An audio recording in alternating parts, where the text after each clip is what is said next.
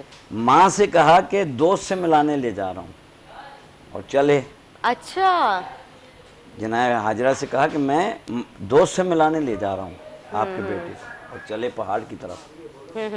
ادھر سے جیسے ہی جناب ابراہیم اور جناب اسماعیل علیہ السلام نکلے، ادھر سے شیطان آیا اور جناب بی بی حاجرہ سے کہا کہ تمہارے بیٹے کو ذبح کرنے لے جا رہے ہیں۔ اچھا، مگر کیا کہنے، نبی کی ماں تھی، کوئی کم ہستی تھوڑی تھی۔ صحیح بات ہے۔ اب جب پہنچے تو حضرت ابراہیم علیہ السلام نے آنکھوں پہ پٹی باندھی، بیٹے کو لٹایا۔ اب امتحان تھا جناب ابراہیم علیہ السلام کا، اور جیسے ہی چھری پھیری، مگر یہاں قصص الانبیاء نے بھی لکھا ہے، قرآن کی تفاسیر میں بھی لکھا ہے کہ حضرت ابراہیم علیہ السلام نے آنکھوں پہ پٹی باندھی تھی۔ یہ دنیا کو دکھانے کے لیے، ٹھیک ہے، ورنہ نبی کو تو سب معلوم ہے۔ صحیح بات ہے۔ جیسے ہی آنکھوں سے پٹی ہٹائی تو دیکھا کہ حضرت اسماعیل تو کھڑے ہیں، ان کی جگہ دمبا آ گیا۔ سبحان اللہ۔ تو یہ ذی الحج، جیسے کہ مفتی صاحب نے فرمایا بڑی تفصیل سے کہ یہ ذی الحج کا مہینہ جو ہے وہ ہمیں تیار کر رہا ہے قربانی کی طرف۔ بالکل بالکل۔ ایک قربانی دی، دمبا آ گیا۔ ہم کتنے جانور ذبح کرتے ہیں، کرتے ہیں نا، کیوں؟ اللہ کہ اللہ کی راہ میں، نبی کے عمل نے، حالانکہ حضرت اسماعیل تو محفوظ رہے نا، مگر حضرت ابراہیم علیہ السلام نے چھری چلائی بیٹے پہ، اس کی جگہ دمبا آ گیا۔ تو اس کی یاد میں ہم کروڑوں روپے خرچ کرتے ہیں، اور کرنا بھی چاہیے ان کی یاد میں۔ تو یہ ابتدا ہے قربانی کی۔ خواب ابراہیم کی تعبیر دی شبیر نے، ابتدا کی جناب ابراہیم نے، مکمل کیا کربلا میں امام حسین علیہ السلام نے۔ سبحان اللہ، سبحان اللہ۔ اور دو ہی عشق کیے ہیں دنیا میں، ایک اللہ نے عشق کیا اپنے حبیب سے، اور جب اپنے حبیب سے عشق کیا تو اپنے پاس بلایا۔ دوسرا عشق کیا امام حسین نے اللہ سے، اور اپنا سب کچھ لٹا دیا۔ یعنی ذی الحج اور محرم یہ ایک ساتھ کیوں ہیں؟ جی ہاں، بالکل۔ یہ قربانی کی ابتدا ہے اور وہ انتہا ہے۔ وہ انتہا کیسے ہے؟ یہاں تو دمبا آ گیا تھا۔ یعنی میں کہہ رہا ہوں پہلا عشق جو اللہ نے کیا اپنے محبوب سے، تو کہا آؤ میرے پاس آ جاؤ معراج پہ، اور پھر حسین نے عشق کیا خدا سے اور سب کچھ لٹا دیا اللہ کی راہ میں۔ تو اب اللہ نے آخر میں کہا سجدے میں، جب امام حسین علیہ السلام گئے کہ اے نفس مطمئنہ لوٹا، میں راضی ہوا تم سے۔ یہ علامہ اقبال کے شاید شعر کی کوئی تشریح نہ کر سکے کہ خودی کو کر بلند اتنا کہ ہر تقدیر سے پہلے خدا بندے سے خود پوچھے بتا تیری رضا کیا۔ کیا بات ہے، بالکل۔ اللہ پوچھ رہا ہے حسین، میں مطمئن ہو گیا، میں راضی ہوں، تمہیں مرضی کیا۔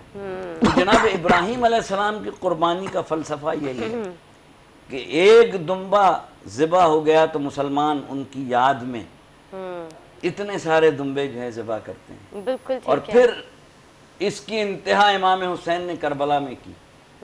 تو جس طریقے سے ہم جناب ابراہیم علیہ السلام کی یاد مناتے ہیں، ایک دمبے کی جگہ پہ ہم اتنی قربانی کرتے ہیں، تو جس نے اپنا پورا گھر بار کربلا میں لٹا دیا، تو اس کی یاد بھی اسی طریقے سے منانی چاہیے جس طریقے سے ہم عید الاضحیٰ پہ قربانی جانور کی دے کے مناتے ہیں۔ صحیح بات ہے، بالکل۔ اسی طریقے سے جو انتہا کر دی امام حسین نے، ایاں سر شہادت کی اگر تفسیر ہو جائے، علامہ اقبال، جی جی، اگر تفسیر ہو جائے مسلمانوں کا روزہ، مسلمانوں کا کعبہ روزہ شبیر ہو جائے، ایاں سر شہادت کی اگر تفسیر ہو، ابھی تک مسلمانوں کو نہ جناب ابراہیم علیہ السلام کی قربانی سمجھ میں آئی ہے، نہ امام حسین علیہ السلام کی قربانی سمجھ میں آئی۔ ہم دراصل رسومات میں ڈوبے ہوئے ہیں، ہم مقصد کی طرف، جیسے مفتی صاحب کے جو الفاظ ہیں وہ سونے کے پانی سے لکھنے والے ہیں، کہ ہم صرف دنیا میں جو ہے وہ صرف اس میں ڈوبے ہوئے ہیں، ہم عبادت کی روح کو نہیں سمجھتے۔ جناب ابراہیم علیہ السلام کی جو قربانی ہے